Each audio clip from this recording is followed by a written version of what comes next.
Deputy Speaker, I second the motion moved by the member for North Sydney and commend the member for North Sydney for bringing this to the attention of the House. The member for North Sydney is absolutely correct that there is an urgent need to deal with this matter. I also agree with the member for North Sydney that for the government to be claiming that the regular CPI adjustment of government pensions and payments, that is somehow a discretionary decision of the government, look, frankly, it's treating the community like mugs and it is diminishing the government. We all know that the CPI adjustment of government pensions and payments, it's automatic. It will happen no matter who is the government. It's happened in the past. It's happening this week. It'll happen in the future.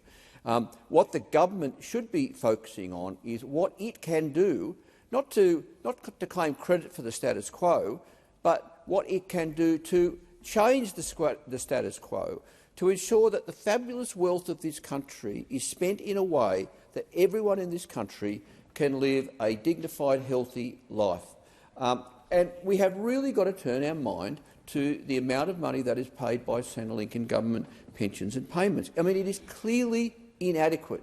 We focus a lot on JobSeeker or unemployment benefits, but sometimes we focus on that, as we should, but at the expense of talking about other payments like the age pension, the disability pension, a couple that come straight to mind, because they are all fundamentally inadequate.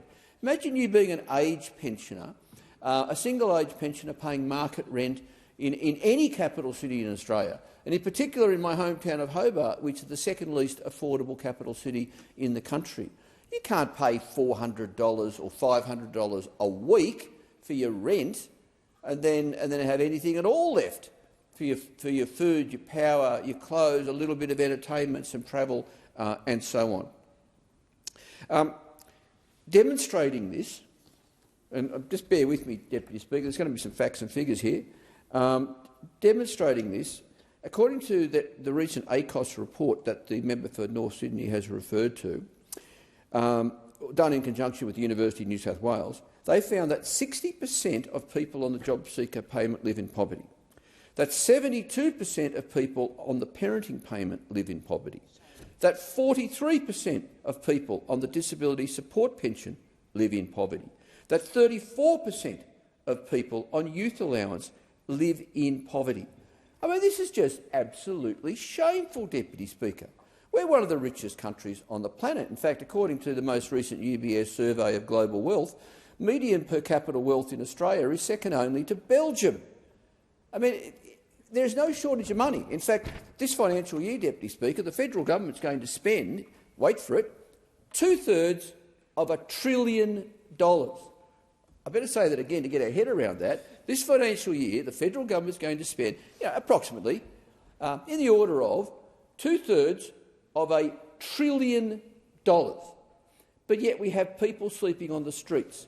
We have people waiting years for surgery. We have people going without food. We have people going without medicine.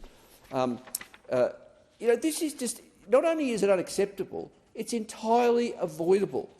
Deputy Speaker, it's all about our priorities as a nation. And surely one of the first ways we should think about spending our fabulous wealth is to ensure that every person, including older Australians, people with a disability, people who are unemployed, the most disadvantaged and vulnerable people, that they all have enough income support to live a healthy, happy, dignified life. They should have a roof over their head. They should have enough money in their income support payments to pay for the rents. If that means increasing Commonwealth rent assistance, well then let's do it. Let's spend a little bit of that 2/3 of $1 trillion differently, so that we don't have this shocking gap between the advantaged and the disadvantaged in this country, a gap that is getting wider and wider and wider as those of us who are lucky enough to own a house, we and our kids will be fine. But the people who aren't as fortunate as us, the people who are living on government income support, that they can live much, much better. It's all about priorities, Deputy Speaker. By the way, this isn't just the member for North Sydney and the member for Clark having a spray.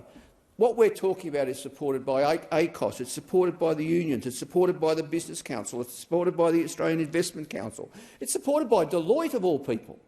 Everyone thinks we should do it. It's just a case of the government getting its priorities right. Thank you, Deputy Speaker.